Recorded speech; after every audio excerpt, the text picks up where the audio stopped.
too. It's been a while since I've been on the show, but I come back real strong and real hard. And you see someone sitting to my left here. We're going to get into who this is over here. From what I hear and read,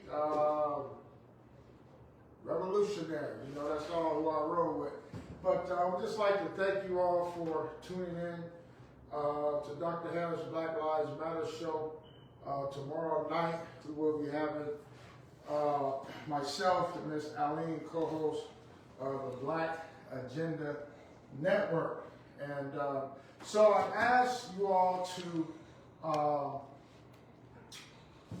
try to purchase these books right here. This one is called Without Sanction. And we just like you to get that. And also this is about farming. Okay. This Saturday at 9 to 11 here, 806 here at Further Freedom School, we're going to be here planting our winter crop. We're going to be planting greens, collards, mustards, kale, what else? Swiss chard, green onions, red onions, yellow onions, what else? And cabbage, you know. I love that good old cabbage. And so last weekend the youth was here and they were, and the community was here to help prep the land. And it was fun to see the children use the rototillers and the hoes, the shovels, and just teaching them how to grow their own food. That, to me, that's real revolutionary, to grow your own food so you can stop eating from the enemy. The enemy puts a lot of pesticides on their food. The enemy, and we wonder why we get cancer, because of all the pesticides. We're pesticide free. We know for growing watermelons. Our president, Ms. Alan Reed, hopefully she'll be here this Saturday for a little bit to be with us. And we just like to invite everyone out to 806 Collins. 806 Collins. I will be having a canning session also before the new year. So I want to make sure that we teach our community how to can and how to preserve and all that good stuff. It's important. And so, you know, I believe in doing for self and being a slave. Slave days is over with for me. And so hopefully it's over with for you and everyone else. And so I created the show today to, felt led to have our special guest here on the Dr. Harris Black Lives Matter show. She's sitting over there in red. Y'all know I got a red suit. When I put on that red suit, oh my God. Because with that red suit comes with my red, black, and green flag. And y'all know how I get down with my... Yes, the right color for sure. So lucky I didn't put on my red suit today. But it's just good to have you on the show with us today. Miss Lynette, and I was reading your bio, and I'm going to get it up so our listening audience can read it for themselves. And so just know that this will not be your last time on our show. Okay. And we want to make sure that we promote blackness. We love black. We love all people, but we have a special love for black people as well. And hopefully you do too. Hopefully you love everybody and have a special love for your own people as well. So tell us about yourself. You just popped in on Sunday. I mean, you know, and Dr. King didn't even warn me. Like, you know, usually he tells me, like, hey, you know, I'm inviting somebody, you know, someone to come, and you know, da da da. And I'm in the kitchen, and I hear his voice. It's kind of like King Kong, right? You know, in King Kong, you hear boom, boom, boom. So I knew he was coming in through the door. Then I heard this voice, your voice, and I'm like, who is this he talking to, right? Yeah. So I was surprised that you were here. Glad you came. Thank we you. hope that you enjoyed our service. Absolutely. We're kind of a different. I want to say is I love the vibe. You know, when I walked in, I wasn't sure what to expect, but I was looking for a new church home. Right. My dad brought me. Right. And I was feeling the Black Panther vibe, and I'm telling you, boy, and I love the way you preached, and you're not the typical, which I like. You got to have your own mind, and I love, that you incorporate the community being, Black power in a sense. Well, that's what's call it what it is. Right. It's about uplifting ourselves, giving that knowledge and being self-sustaining. Right. So, I mean, in that sermon, you hit it, especially with the hygiene. I don't know how I got on that topic, but I got on the topic. You know, it's important for us to smell good and look good. You know, people like all over there like, why are you in the podium talking about toothpaste and mouthwash? He said you better brush your teeth and shower. He said, I don't know why I'm saying this. Take shower. But, you know, I try to have fun. Everything I do, I try to have fun. Because, you know, living in this life right now, we deal with so much depression, so much of PSD, so much of domestic violence, so much of police brutality, so much of environmental racism, so much. And there's so much to see throwing it, so much. And, you know, when I come to service or whatever I do, or especially farming, you know, it's therapeutic for me. Yeah, okay. You know, when we have big red and we're plowing the field, 5 to 10 acres, the birds come down and they start picking the worms and all. And I get off the tractor and I take my shoes off and I just walk across the field. So that's my pedicure. Yeah. Let's try that. That's my pedicure. But you know, you're connected with Mother Earth. I was just going to say, I love that. It's a form of grounding. I think it's very important to ground to nature. Yeah. You connect with something much higher. Yeah. And so it's just something, I just act like a kid when I'm out farming and, you know, playing in the dirt, you know, making little balls, mud balls and stuff. But you know how to do it with little kids. But, so tell us about yourself. Okay. Well, my personal background, I grew up in foster care from 3 to 18. I had a pretty terrible childhood in the system. I did have a bit of glimpses of hope and love. My dad over here is a perfect example of that. He's behind the camera, guys. In the audience, okay. I like to say I struggled with a lot of trauma. You know, I ended up having PTSD, anxiety, depression, even addiction. After that, I graduated around 16, went off and did my thing. I've had multiple jobs. A lot of them consisted of being a public speaker for current and emancipated foster youth. I've spoken publicly for on their behalf as well, but with like social workers, professionals, foster parents. The whole point is just to give insight as to what we go through, you know, and a lot of times we kind of just gear towards the children, or we have this happy face, but no, let's tell them how it is, right? Not everyone's experience is great, and here's what we go through, and here's the care that we need, and also to just prepare people for what they're gonna get if you get a kid.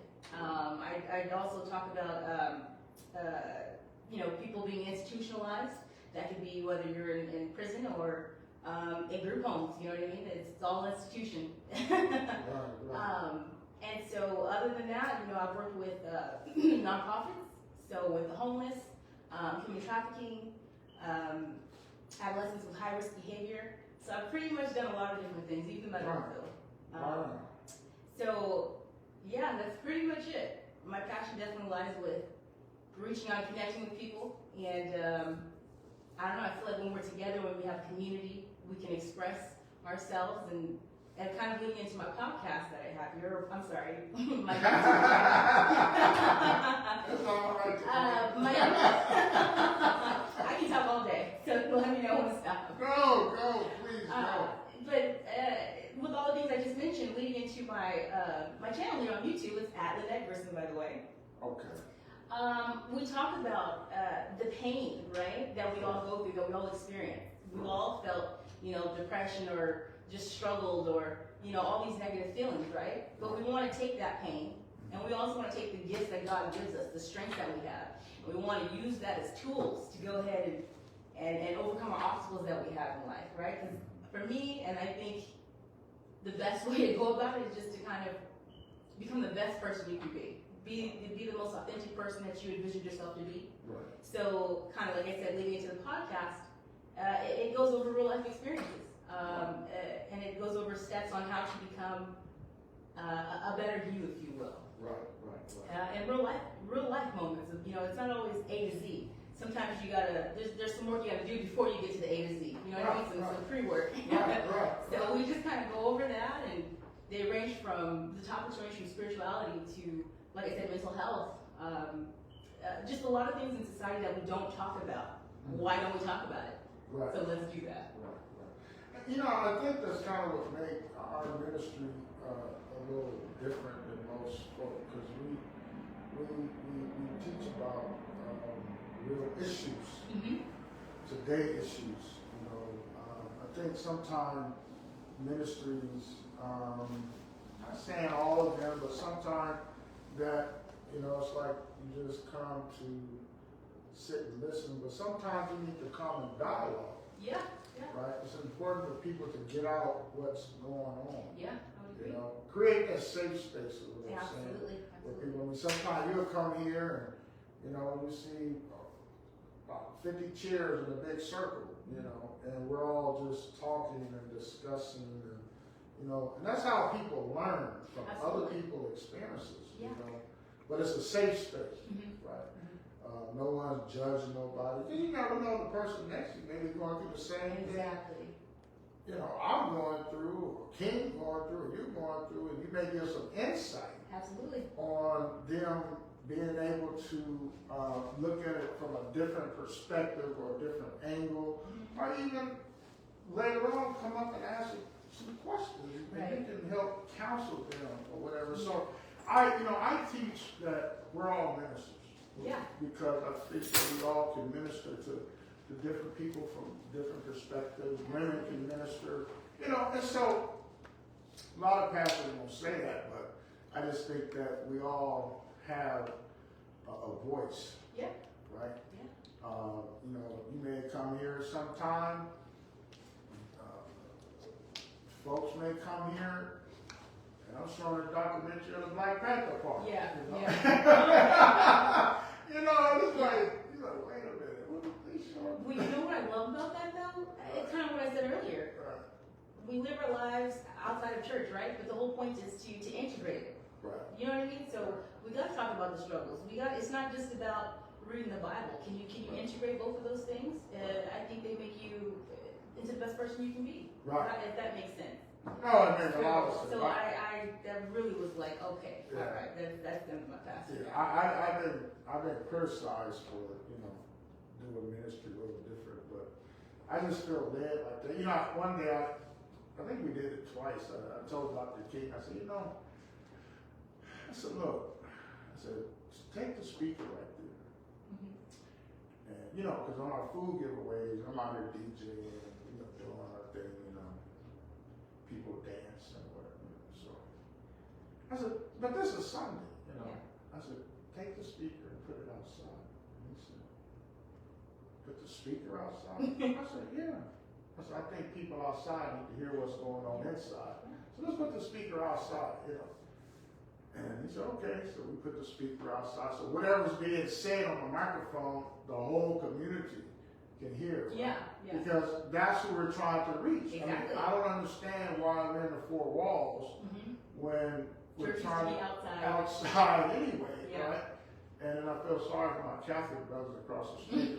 What in the world is going on? Got the speaker outside pointing at our, you know, but so when y'all point y'all stuff at our stuff and y'all be doing y'all stuff, so see how I feel. But anyway, yeah. I told Dr. King, I said, look, I want a speaker in the alley, I want a speaker on the side, I want a speaker in the front, I want a speaker on top of the church. When we have service, everybody can hear what we're talking about. And do you know that we have some people that came in? Oh, I believe it. After they like, I don't really like what we heard, you know?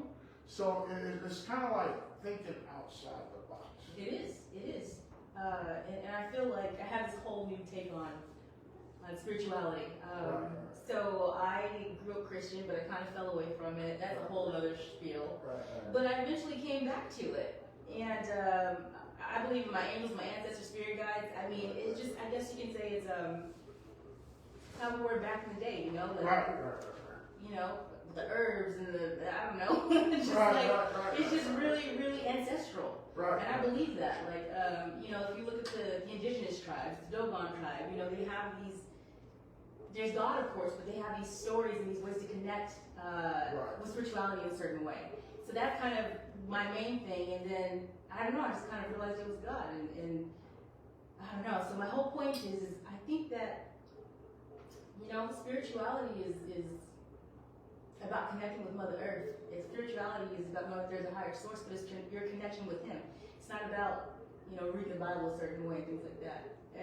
And I'm terrible at reading the Bible. And Lord knows I'd be like, can you tell me how I'm supposed to do this? But, you know, I've gotten into it more. But what I realized in coming to my father, he imprints the Bible on my heart. He shows me how to walk. He tells me what to say. You know what I mean? Like, he shows me what the true essence of being a follower is to him. Right. And so, I don't know why I just went off with that spiel. But I just got a whole love for that. But yes, take out into the community. It doesn't. We're all touched by God. We all got our gifts. We all need to speak up. We all have a voice. You know, I had a colleague that lives in Alabama, and I was speaking with her the other day, and I kind of felt that she wanted to kind of understand how do you incorporate social justice with the gospel. You know, and so I really honored the conversation because he said, I got about 10 questions I need to ask you. Hey, shoot them. Yeah, definitely. Because it's like, you know, why should we harbor information? We should share information. Yeah. Even if you agree or disagree, let's just share and open up the dialogue. Exactly. That's how we learn I would agree. from each other, right? And so I was telling her, I said, well, she was telling me that she went to a high school in Oakland in a predominantly white neighborhood. And the Western European school systems, you know, they write their books and teach you what they want you to know. And basically that's what happened because she says, well, when I went to high school, they taught us about Dr. King a little bit, you know, just a little bit, but never taught me about the Black Panther Party. And you in Oakland. Right? And so, but she says, I went to Tennessee, and they have a museum, a Black museum in Tennessee. Nice. But this is 30 years later. Yeah. And she said, then I learned who I was. 30 years later. Then I understood who my ancestors were. 30 years later. So what happens is that it's important that we teach our history Absolutely. to our children Absolutely. and to our people very pure.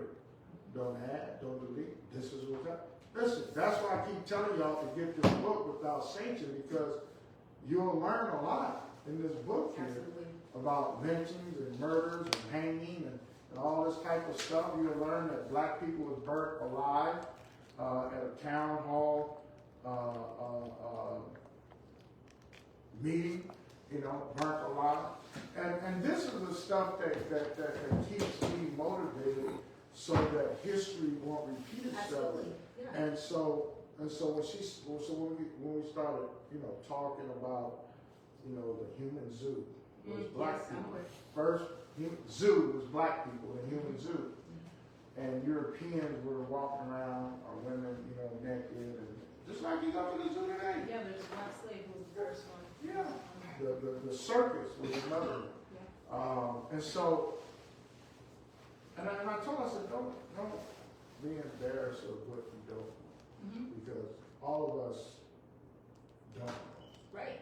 We're seeking to learn information, but share it once you learn it. And I tell people, even on our show tomorrow, do your own research. Yes. What do you think about doing your own research? You know, I have done my own research. I'm not an expert, you know, but I take it very seriously. It's just been in my soul to just know about our ancestors. Right. And so, you know, in school I had only learned that, you know, all they teach you in school is, okay, they came over here in slave ship and, you know, and what it was looking like. They spent so much time on how they were cramped, but they didn't actually discuss where they came from, Mali, Ghana, Songhai, you know what I mean? And so I was like, well, that's kind of weird how you're just telling that story. And it seems like skewed. Right. So I took it upon myself to learn, our with regards to them, So I learned it from different aspects, different cultures, and I realized that's how I learned about the Moors. I learned so much more, and I learned that we had some really established, kingdoms and things like that, and we reigned, and it was completely different than what America teaches us. So when I learned my own history, I just got into it more. I started teaching my little nephews and nieces about it. I found this black book. It's kind of like a 5th grade history book, but it's nothing but black characters in it. So we would study from it every day. But when you learn your history, it kind of keeps you from, I hate saying the N-word. It's just, I really do. It's a pet peeve. I don't care what color you are. And honestly, it's because there's people who fought. Our people fought to not be called that. Why would you perpetuate that? And if you can't understand why that's inappropriate, then just go sit down on a timeout and read some more books. Something. But in saying that, it had me look at my people differently. We're all together in this. You know what I mean? Like, you're my brother, you're my sister. Let's come to common ground. Let's stop this divide that we do with ourselves amongst black people ourselves. Right. It's interesting to talk about the N-word. I work at a school district, and I walk around campus, and I just hear that from 8 o'clock to 4 o'clock. Yeah. And it's like, it's a lack of knowledge, but the children say it with much pride. Right. And I want to say something, but I'm like, it's beyond idiotic. Yeah. And I was just like, wow, this is just. Well, even at a young age, I was thinking, that word was very prevalent, and I used to have these debates. So let me back up. At a young age, when I was hearing that everywhere and everyone was saying that, I'm very astute. I'm like, well, nobody else called, I don't call themselves crackers. Right. Hispanics don't call each other, no one else calls each other derogatory names. That's just number one. Right. So why is that a thing? And it's like, oh, we're taking back the power, we have control of it. No, that's just a weird way. It's a mind F, if you will. Right. It's just right. It really is. And it just, you can't elevate yourself. You can't feel better about yourself if you want to call yourself that. You know what I mean? Like, I don't know. I think it's just a false sense of, it's just ridiculous. Yeah, I from that to our, I can say young men, I can say young ladies that walk around sagging their pants. I mean, I just can't really just process. It's a good thing that I decided not to run for politics. I was a school trustee for West Federal School District, but if I was a trustee today, okay, it'll be some funking going on because there's no way that you can tell me that you can allow children to go to school showing their drawers, and half of them dirty already, and I understand different, economic situation where kids may not have clothes and they have underclothes, and I'm sentimental to that.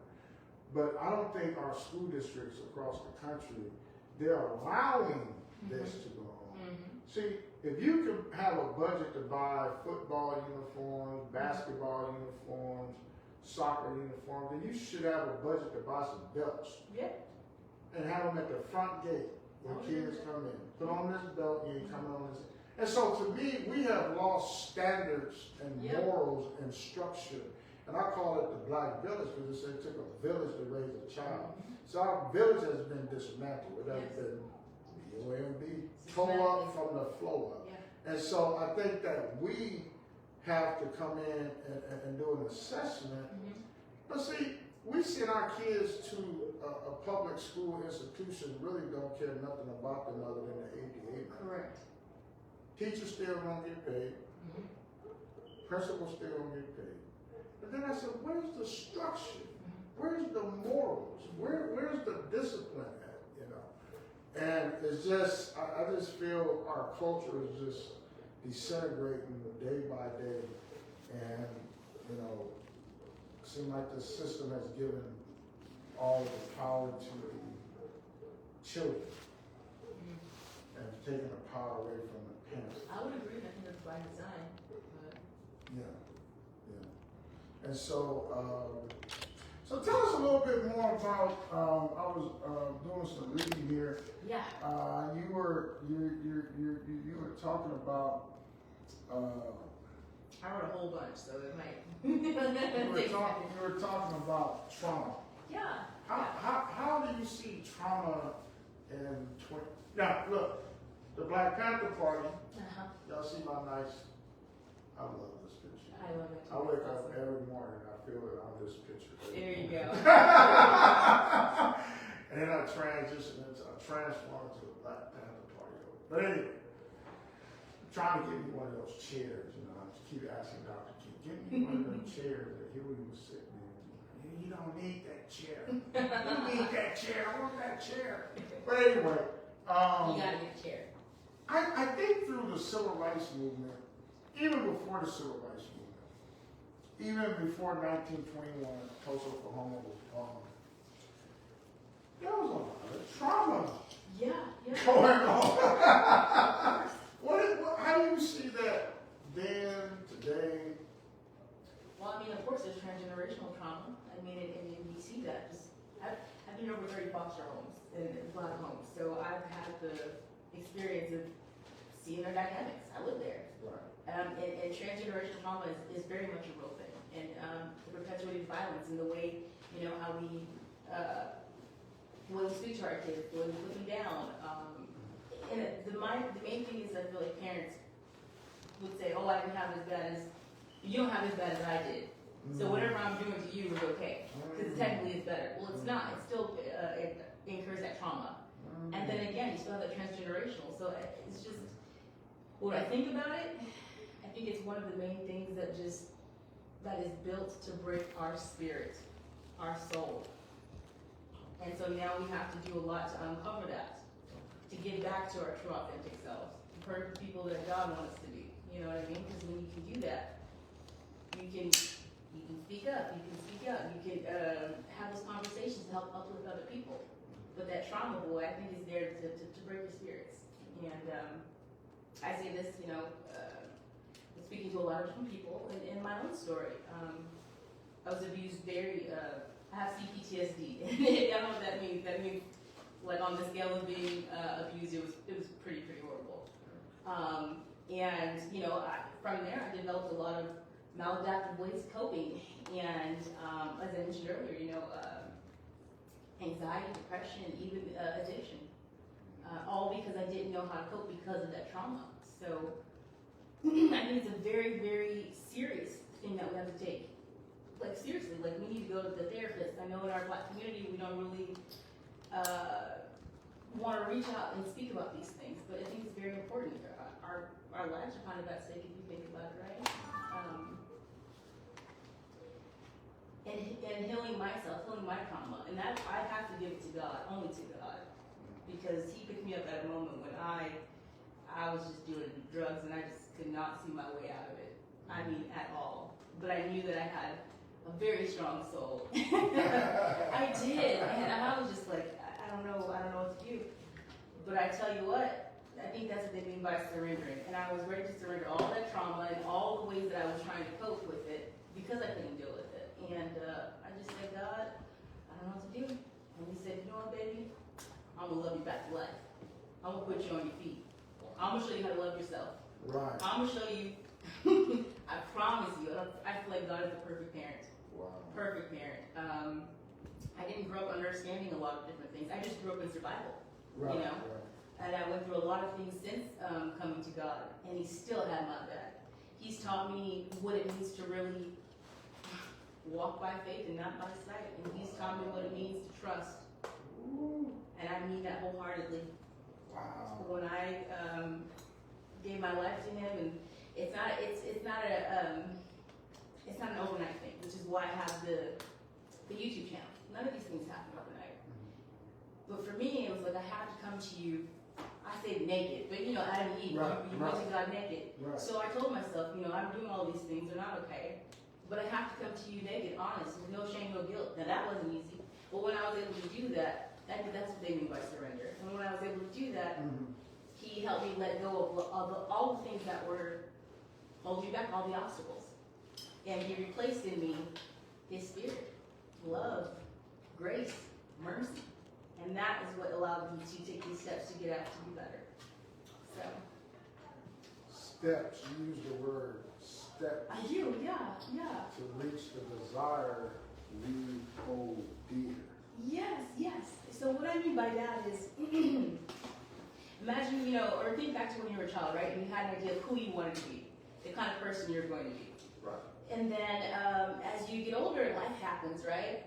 Life just happens, and then you get to this complacent stage, or just this, life is life. Everyone's different, of course. Correct. But the point is we get away from who we really, truly want to be at the end of the day. Or life experiences has kind of molded up the authentic person that we are, right? Well, let's say, you go through some terrible relationships, and you just kind of come out of that just hating people, or being closed off, or a people pleaser. Well, all of these things keep us from being who we truly, really are at the end of the day. And what you know who you are at the end of the day. Right, we just right. don't feel Right. comfortable enough to express that, or because life has knocked us down in certain situations where we're like, okay, all right.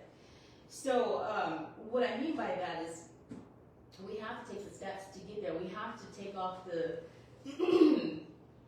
To me, I imagine myself like with all these thorns on me, right? Like bushes, like just kind of uncover yourself. But those represent the anger that you may have, the frustration that you may have, the lack of motivation. But we have to go in steps. And I think fundamentally, we have to recognize that we're each individuals. We have to hold space for our own stories. You know what I mean? So, do you feel that some people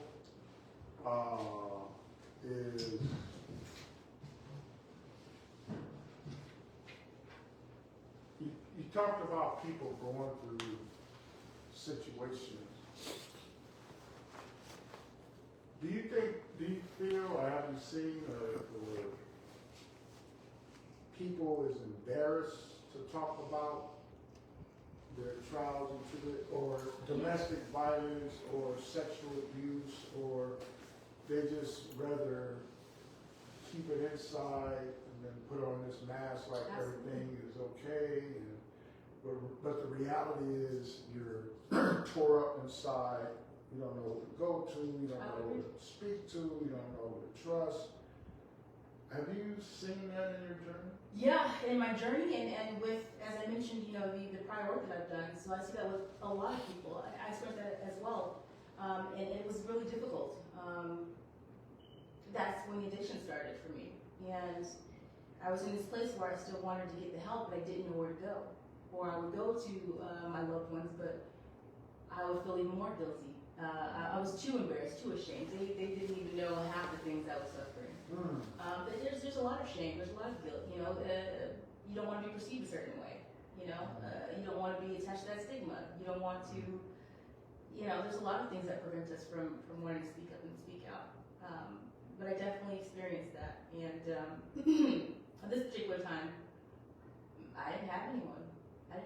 Everyone kind of, did their own thing, and I was the last person that they thought about. But that allowed me to have time to myself. That allowed me to sit there and reflect about where am I at in my life? Is this where I want to be? What am I going through that's holding me down? For me, I had some really terrible relationships, and I felt very unworthy. I felt very misunderstood. I felt unseen. I felt I had no value. And a lot of foster children feel that way. No sense of belonging and things like that. And so I started to realize, when I take stock of that, well, damn, okay.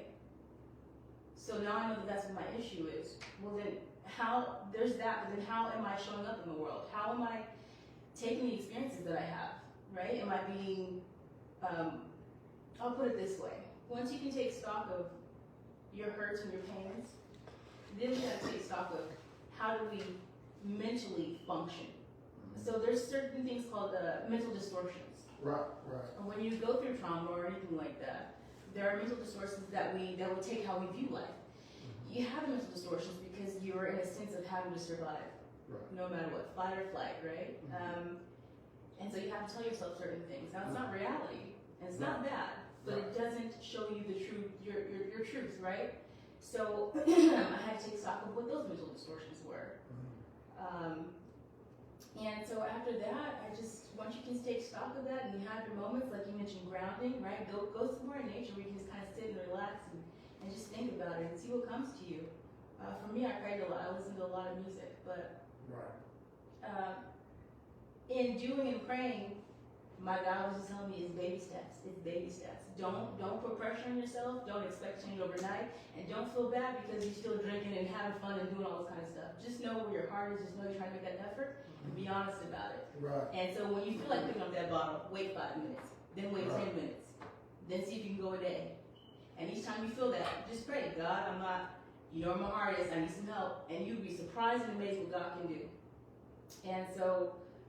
It's all different for everybody, but these are just some things that is baby steps is why I put that in there. Right. That was pretty deep, and you said let's find some ways to help heal. I think, I tell people, as a pastor, I have to deal with so many personalities. Yeah. Right? As one person. And, when I was bald-headed, I don't know if you've seen pictures when I was bald-headed. You did, okay. I used to tell people I feel like an octopus. Okay. I can see why. And they look at it like, what do you mean an octopus? Yeah. You talking about an octopus that's out in the water? I said, yeah. So what are you talking about? I said, well, both of us are bald-headed, right? At the time I was bald-headed. And I said, and both of us is huge, and both of us are brown. Oh, okay. And I said, I feel like I have many arms, just like an octopus. Yeah. And everybody is pulling on this arm, and that arm, and this arm, and this arm. I need help over here. I need help there. My son is in trouble at school. My son's daughter went to jail. She got beat up, or police and shot, And it becomes overwhelming. Yeah, I was just going to say that. You make a perfect example. That's of what life is, and I think it's very important. We hear the word meditate all the time. Right. And even I was like, really? But I think what I'm like, but I think what that means is, again, like I mentioned earlier, find some way that you can have some time to yourself, right? I use this example all the time. My brother likes to smoke. He likes to smoke in the car. Okay, well, fine. The main point is you have that time to yourself, and we all know that's when we reflect. Right. And so we can use those moments to just sit in some quietness, listen to some music. But it does a lot more than what you think. And even if your head's running a little bit, that's fine. It's still, there's all kinds of things working internally that you don't even know about that's helping you process things behind the scenes. Right? I take away from your conversation is what do you do to meditate? So I'm talking to our audience right now. Yeah. What is it that you do to have self-care? Just you, by yourself. What is that, right? My self-care is working like last week. I mean, I was dead tired, my back was hurt, and all of this. So I said, why do you still do that, But for me, it's like I get an enjoyment teaching children, or just watching the children, take a rake. They may have the rake upside down, but it's the point of having them here to build a relationship with them, and for me, it's to plant a seed in it. Yeah. Right.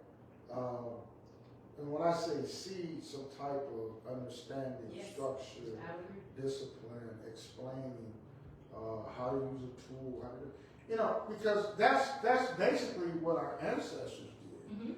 And so now I'm sure that you know that Donald Trump is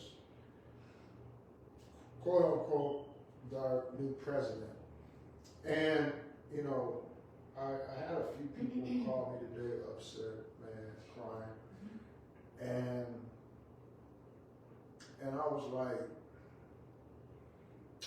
for me, as a black man, it's my responsibility to provide, to survive, no matter who won. Exactly. And I have to take the bull by the horns and figure out from day to day what I'm going to do to survive and to be productive and, you know, to live in society in a positive way and to help build for the next several generations that's coming after me. Right. And so for me, I respect everybody's feelings, you know, but I'm like, you know, I told one person, I said, look, you know, we can cry and drown in our own Where does water. that get us? I said, but what is that going to do? I said, us as black folk, we have to understand that we're broken, we're divided, we're religious gangbang, we got all this stuff going on. And then the ancestor started talking to me this morning. And my ancestor says, you know, son, we're pretty disappointed right now in this you guys' generation in 2024 because, you know, we paid the price for you all to be where you are today and to benefit from all the little gadgets that y'all have we didn't have. And what we had, talking about the ancestors, we had faith, we had unity, we believed in each other, we trusted each other. The reason I can say that is because we built over 30 cities after slavery. What have y'all built since after 1921? And I was just like, just sitting there meditating. Meditate about the conversation that the ancestor was having with me. And the ancestor said, you know what? Ain't no time to feel sorry. We didn't have time to feel sorry for ourselves when we were being lynched and hung and murdered and raped and towns being burned up. Y'all ain't got to deal with none of the stuff we dealt with. And y'all sitting up here feeling sorry for yourself because this man is president. I said, maybe so, by him becoming president, you guys would get off your rump and come together and build a black community in the village again. Man, that's very powerful. It's very true. I'm just reminded. And so I was like, sitting there, and I told the people, I said, look, I'm still building. I'm a carpenter.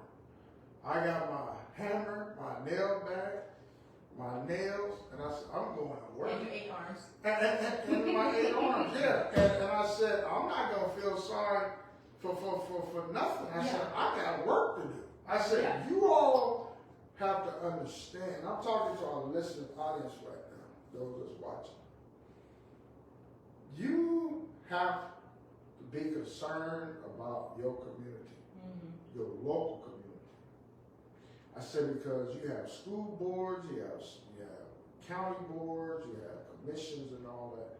You have to get involved with your local politics. Because when I looked up on the TV and I seen hardly nothing but red across the United States, that told me that that state voted majority for that man. You got to get involved in your local. Quit being so holy. I understand it. I respect all that in the context of church. But you have to do more now. You just cannot sit back, act like everything. Because listen, Jim Crow is still alive. black codes is still alive. Murders, George Floyd and all that is still happening. So it's important that we must get involved. Why don't you think we get involved? Why do you think?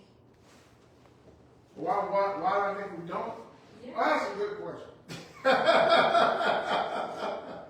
I'm glad you asked. Well, from my standpoint as a man,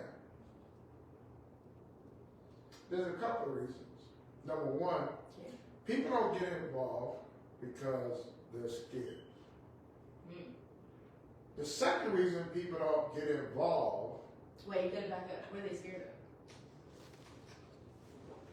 Oh, he has to take a drink of water. It's gonna be all right. Well, she made me act like this Sunday morning.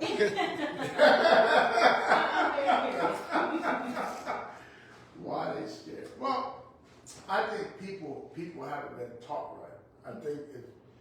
I don't think any black person should be scared based off the context of what our ancestors have been through, because we haven't been through remotely what they've been through. I would agree.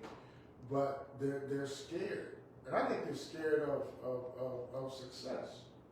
I really do. Mm-hmm. I think they're scared of achieving because you have to confront people and situations that's blocking. I would agree. Right? Blocking positive things from happening for us as a people. Mm-hmm. So you got your scared.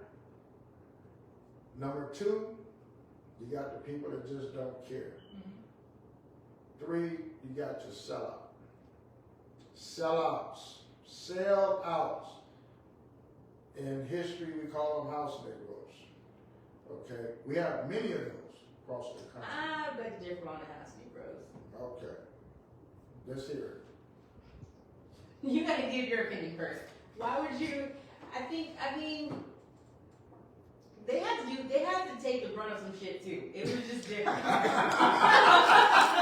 So, I mean.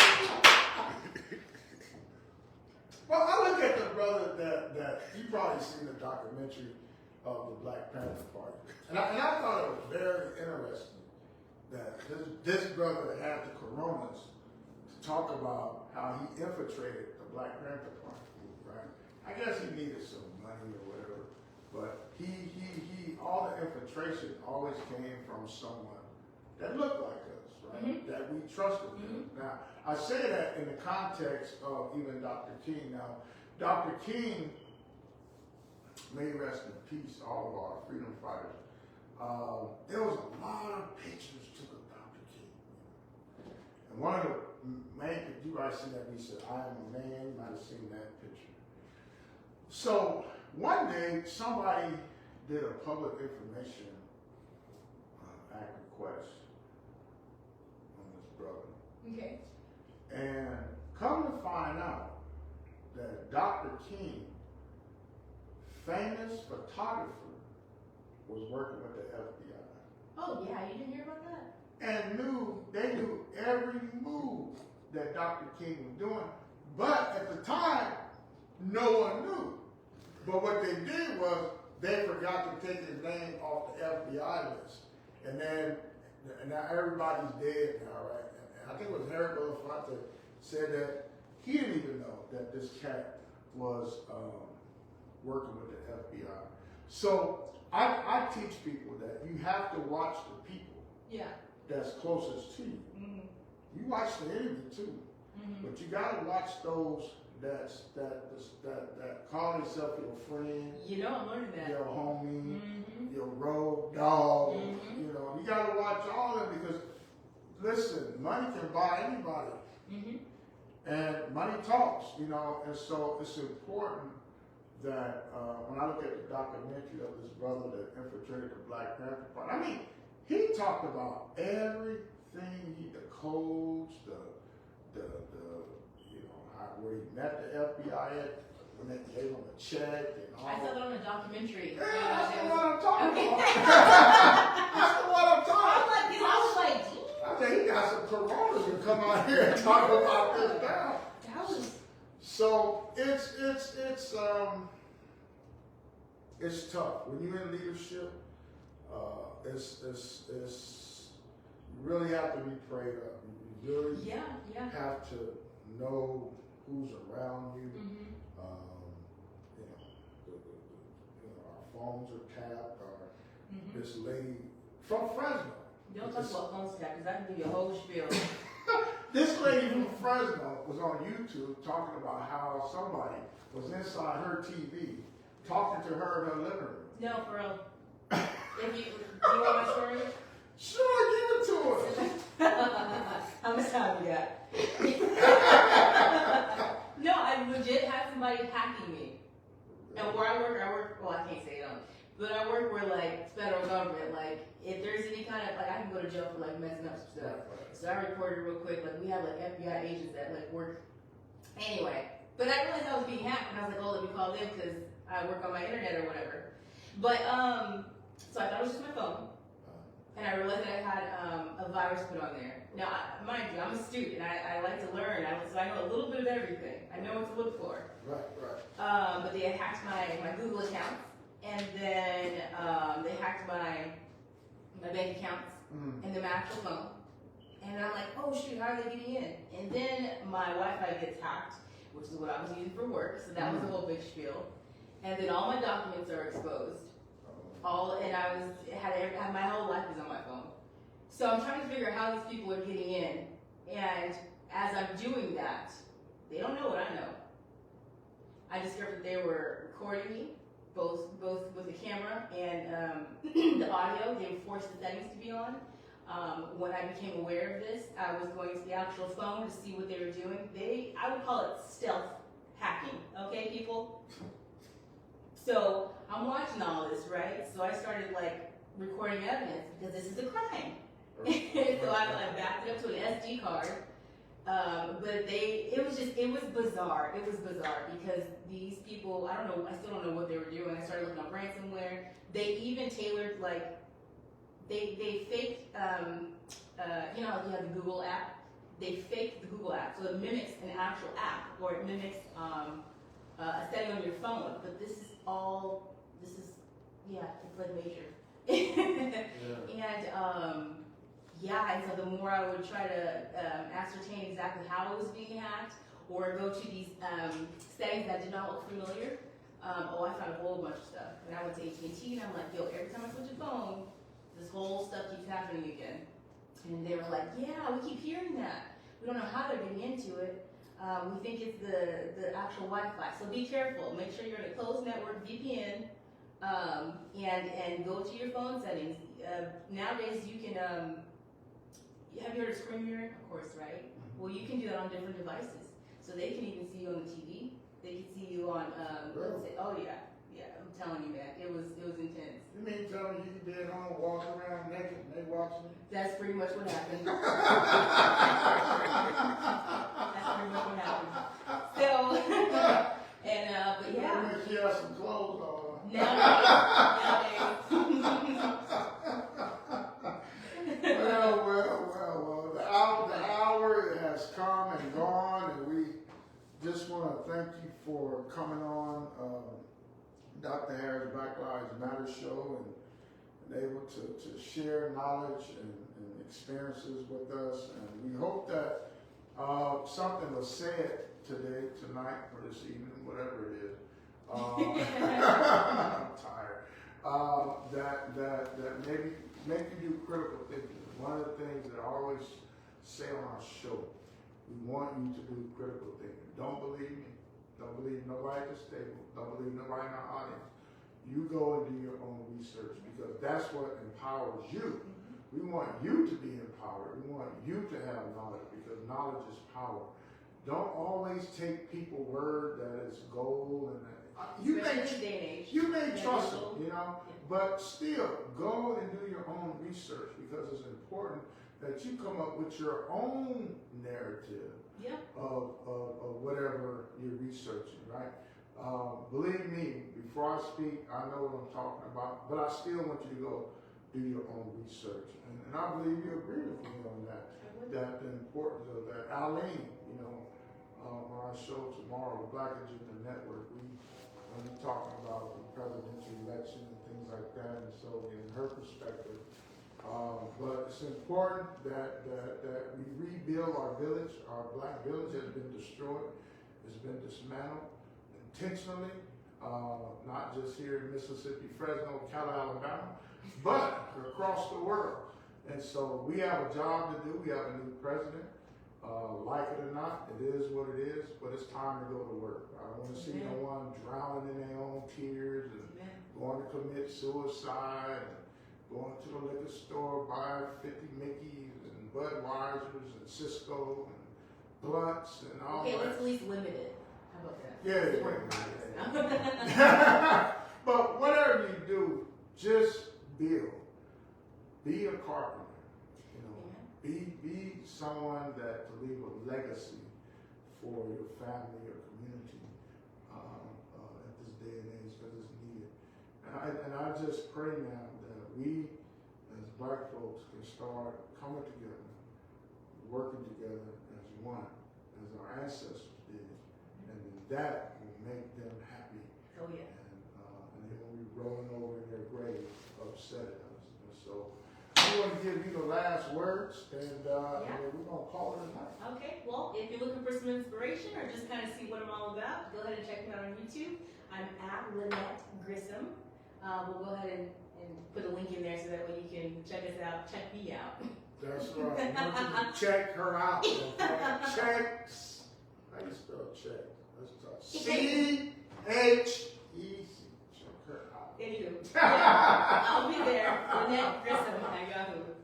Yahoo. We I know you thank too. you. Have a good night. Thank you, guys. Have a good night.